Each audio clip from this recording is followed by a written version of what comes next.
Hola, hoy vamos a hablar de acústica y audición. Las ondas sonoras están presentes por todos lados, invaden nuestra vida. Son ondas que perturban el aire y luego llegan a nuestros oídos. El sonido es una sensación que existe cuando alguien escucha y se genera en nuestro cerebro. Esas ondas tienen una potencia y una intensidad, es decir, que hay una metrología del sonido. Desde que nacemos y antes también nos acostumbramos a escuchar en el vientre materno. Es un estímulo que viene de afuera y a veces puede ser muy agradable y a veces muy molesto. Por eso a veces buscamos escuchar y a veces buscamos tapar sonidos. Los sonidos que molestan, los más fuertes, los llamamos ruidos. Los más agradables podrían ser la música, por ejemplo.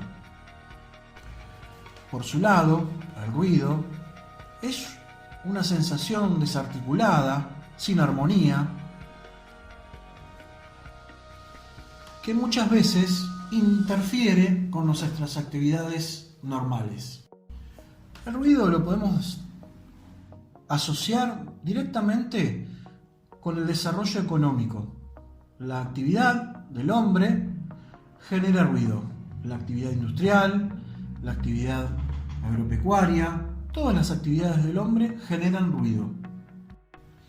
Y podemos decir, entonces, que todo lo que suena trae alguna consecuencia en la vida moderna.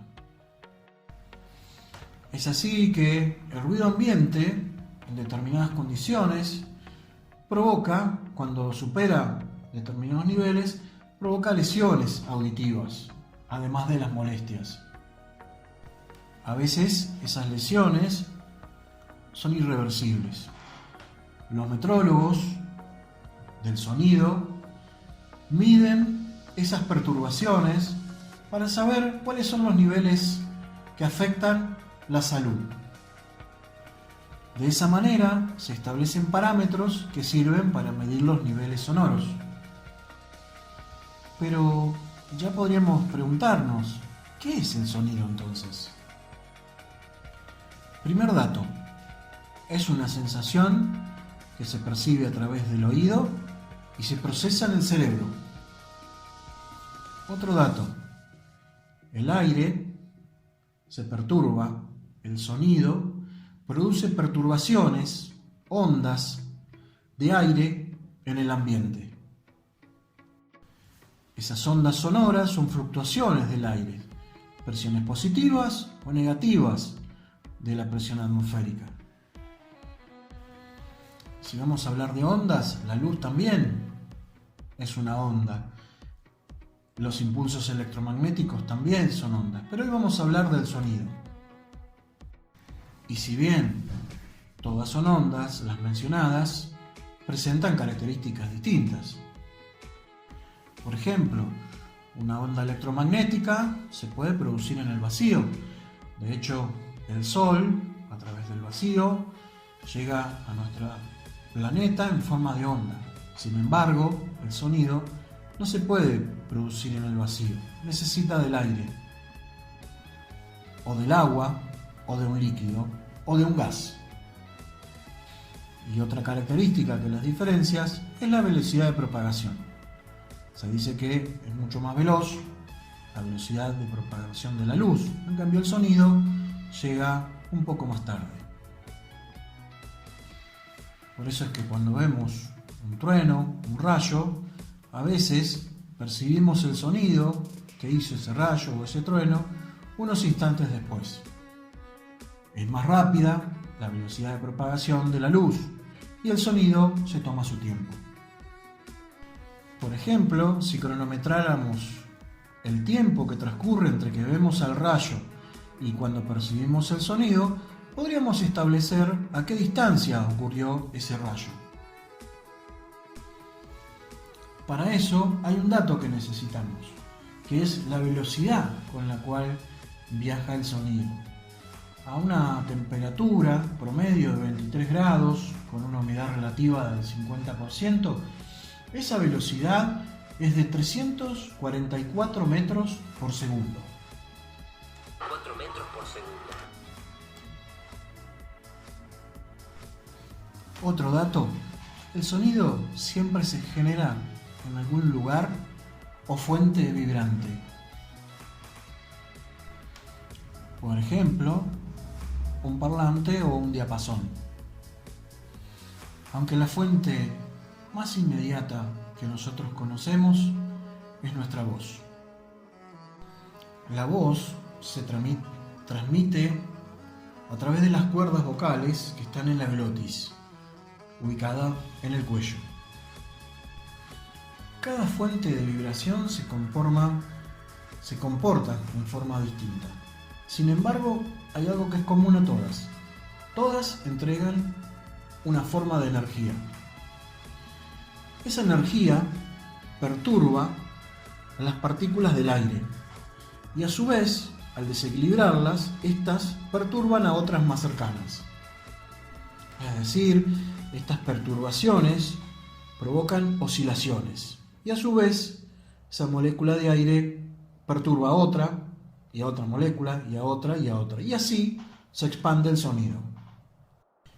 Y esas ondas se van a esparcir a una velocidad constante que tendrá que ver con el medio, con la densidad de ese medio, con la temperatura y con la presión del aire. Estas ondas tienen un nombre, las llamamos mecánicas o elásticas. Cuando usamos un micrófono para amplificar nuestra voz, lo que hacemos es amplificar la potencia de nuestra voz. O sea, hay una potencia inicial de nuestra voz y con el micrófono y el sistema de audio se logra una potencia mayor. Otro dato, esa potencia se puede medir y su unidad es el watt. Cuando ocurre que el micrófono acopla, eso lo llamamos ruido, porque es una onda molesta, no armónica, ¿sí?, de las mismas características o parecidas a las que encontramos, por ejemplo, cuando funciona una máquina o en la industria. Son ondas sonoras molestas, o sea, ruido. Y esas ondas perturbadoras son, además de molestas, peligrosas para la salud, porque pueden provocar sordera, por ejemplo. A tal punto que en la vida moderna los metrólogos establecen parámetros para decir cuándo una onda sonora es agradable, cuándo es sana y cuándo es perjudicial. Con el avance de los equipos y de los insumos y de la tecnología, se busca que esos ruidos sean cada vez menores, menos perturbadores. Por otro lado, algunos tipos de sonido pueden ser un parámetro también de que, por ejemplo, una máquina o equipo necesita mantenimiento. Modernamente, cuando un ruido se establece que es perjudicial para la salud, se estudia y se recomienda usar protectores auditivos de manera de minimizar ese impacto nocivo del sonido o del ruido.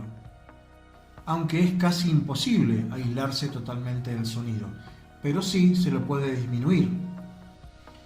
Entonces, cuando hablamos de potencia, nos referimos a la fuente de emisión. En cambio, cuando hablamos de intensidad, la referencia es la energía de la onda sonora. Esa energía, con la distancia, se va absorbiendo en objetos, en paredes, en telas, en cualquier material que se interponga en su camino. Es decir, que esa energía sonora llega a todos los seres vivos, pero no todos escuchamos lo mismo. Por ejemplo, el hombre puede escuchar u oír frecuencias que están entre los 20 y los 20.000 GHz. Entre los 20 y los 20.000 Hz. En cambio, algunos animales, como el perro o el murciélago, pueden escuchar frecuencias mucho más altas. Las frecuencias más bajas se corresponden con los sonidos graves. En cambio, las frecuencias más altas con los sonidos más agudos. Es decir, que el sonido de una melodía, por ejemplo, en realidad es la combinación de varias frecuencias que forman una sola y lo recibimos como ese sonido en forma de canción, por ejemplo. Si tuviéramos que dibujar una onda sonora, podemos imaginar, por ejemplo, algo muy parecido a una onda sinusoidal. La distancia entre el máximo de cada onda alcanzada por el sonido lo podemos establecer como la frecuencia. En cambio, la amplitud depende de la energía con que se mueven esas partículas en el aire. La unidad de medida es el decibel, o el bel en realidad, pero nosotros lo conocemos como decibel. Para el hombre, un umbral normal y agradable son 20 decibeles. A medida que agregamos energía, suben los decibeles o el valor de medición de los decibeles hasta que en un punto es tan alto que se convierte en ruido. A tal punto que está estudiado que las ondas entre 100 y 110 decibeles pueden ser perjudicial y pueden provocar sordera. A tal punto que las frecuencias que superan los 120 decibeles pueden ser hasta dolorosas. Una frecuencia que podríamos conservar normal durante el día en una gran urbe, por ejemplo, es de 40 decibeles. Sin embargo, a la noche es deseable que esas frecuencias sean menores. Por eso es que modernamente todo lo que tiene que ver con el sonido y o ruido tiene legislaciones que regulan cuáles son los sonidos que se pueden permitir en determinados ambientes. Y ahí aparece como elemento fundamental para poder hacer las mediciones el decibelímetro, nada más y nada menos que el medidor de ruido. Aparentemente, o en primera instancia, pareciera que nuestro sistema auditivo está siempre abierto. Sin embargo, muy parecido a lo que ocurre con nuestros ojos, a veces tiene mecanismo para cerrarse y protegerse. El oído externo, el oído medio y el oído interno son la maquinaria del cuerpo que se encargan de percibir el sonido y trasladarlo a nuestro cerebro como señales eléctricas para poder analizarlo, comprenderlo, clasificarlo. Es en el oído medio donde se produce el reflejo acústico, que es una medida, un mecanismo de protección del cuerpo para el sonido. Los músculos internos del oído medio son los que amortiguan cuando el sonido es excesivo. Aunque estos músculos para poder actuar necesitan medio milisegundo de tiempo, por lo que a veces ruidos muy estruendosos o muy repentinos no pueden ser separados. Los ruidos más notorios, más molestos y más nocivos tienen su origen en la época de la Revolución Industrial. Con la creación de la máquina de vapor, podemos decir que entramos en la edad moderna, industrial, y el ruido, conocido en esa época como ruido de calderero o oído de calderero, era un ruido realmente insoportable y muy nocivo. De manera que esto provocaba una sordera en la cual las personas dejaban de percibir los sonidos agudos. Sin embargo, a diferencia de esas épocas, hoy los ruidos molestos se estudian y se controlan. Bueno, esta ha sido una entrega sobre el tema audición y